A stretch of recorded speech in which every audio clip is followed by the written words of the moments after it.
Hello and welcome to Sitting Down with Schneider. Today is May the 6th, and we are going to be speaking with Cori Balcom. Let's bring in Cori right now. Hey, Cori! Can you hear me? Oh, yeah, loud and clear. Oh, How are you? good. How are you? Good, good. Hey, before we continue on with the conversation, are you okay that I'm recording this? I'm gonna post it on my YouTube channel. Yeah. All right, cool, cool. So Cori, one of the first things I like to do when we do one of these sitting down with Schneiders is ask you to tell us a little bit about yourself, what you're involved in, activities, things like that. So why don't you take a second and let us know who you are? Okay. Hello, I'm Cori. I'm a third year at Chico State. I am majoring in English studies. I want to become a writer. Um, I write creatively in my free time. I like to do creative nonfiction. And then later on, I think I want to become a professor and teach creative writing at a university. Yeah. Excellent, excellent. So, how are you holding up in the midst of this shelter in place? I'm doing okay. It was an adjustment, but school's been keeping me occupied. I've been playing a lot of Settlers of Catan and staying home, playing video games, watching a lot of Gilmore Girls. But definitely miss going to school and I miss being around everybody. And yeah. So, you say the whole idea of the creative writing, and you're, very much into the creative writing. Have you found that a little less time, like going to class and having the chance to go out and do some of those social things, have you found a little bit more time to invest in some of your writing? Yeah, I've been actually journaling a lot. It's been helping me just like organize my thoughts during all of this because even though we have a lot of free time, we're still in the middle of something that's never happened to us before. So I think that even though it might be hard, like sometimes I have writer's block. And so I just go to my journal and I write that. And I feel like that I sometimes think like, oh, maybe I'm not using this time wisely enough. Maybe I need to spend more time trying to create, but it like the creative process is its own thing. So you can't measure your own sense of accomplishment or success on like the quantity of what you're doing, but the quality. And so I think that just practicing my writing, doing a lot of journaling has helped me become a better writer. And it's helped with Well, I'm sorry, say that again. and it's helped with school. Right. Yeah. So a little double on that, right? Yeah. Helping with that and helping you be creative. Do you find that some of the stuff that you journal, like has any of the stuff that you've journaled, whether it be just recently or in the past, is that usually, can it stem out and become actually one of your creative writing pieces? I know sometimes journaling, you're just writing down, thoughts about the day and things like that. Have you ever expanded out and actually taken some of those ideas and run with them? Yeah, actually, I wrote when I was in high school. This is a really far example, but like in the past when I was in high school, I wrote a lot for one of my English classes, and I had a hard time trying to figure out like what I wanted to write. It was a really writing intensive course, and so when I turned to my journals and it helped me create like a story from that, my own experiences where I can fictionalize it and add my own details. But recently with last fall I did a creative nonfiction class, and that was by far one of my favorite classes I've ever taken. And again, my journals helped me like figure out what I wanted to write about me and make it something that has a story there, but it's about me. Right on, right Yeah. on.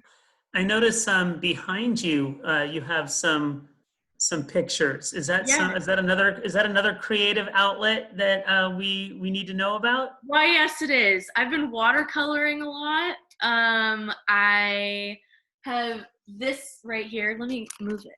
So I made some lemons the other Nice. day, some good lemons, and then I had my roommate paint some flowers, and then I did like an abstract kind of piece up here, just Mhm. random, watching TV, just wanting to get some colors on paper.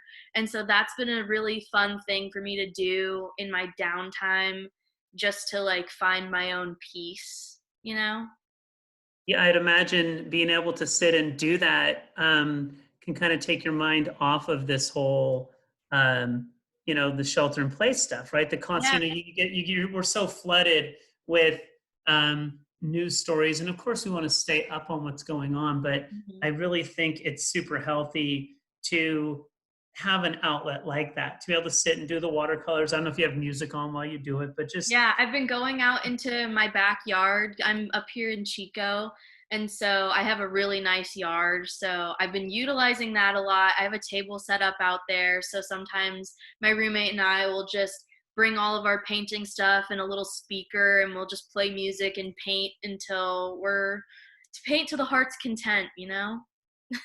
That's awesome. I Yeah. really think it's so key to stay busy like that, or else just go stir crazy. Mhm. So, Cori, you mentioned earlier. Just want to loop back to something. So, playing Catan.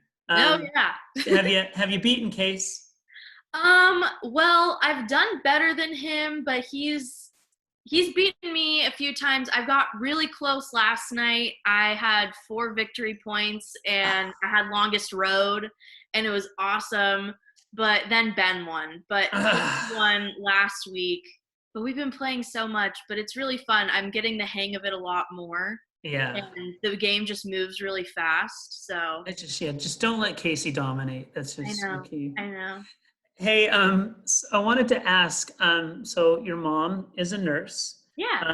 So she's, kind of on the front line and everything with that. How is she holding up? And how's that as, knowing having your mom as a nurse? Has that been a little bit rough during this time frame?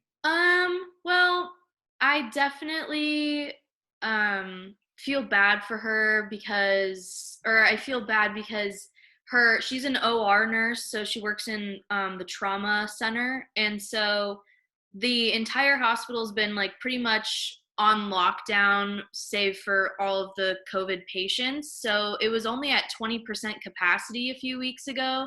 And Oh, so wow. my mom was just there for 12 hours being like, what do I do? Because she wasn't supposed to go in that area. Like that wasn't hers.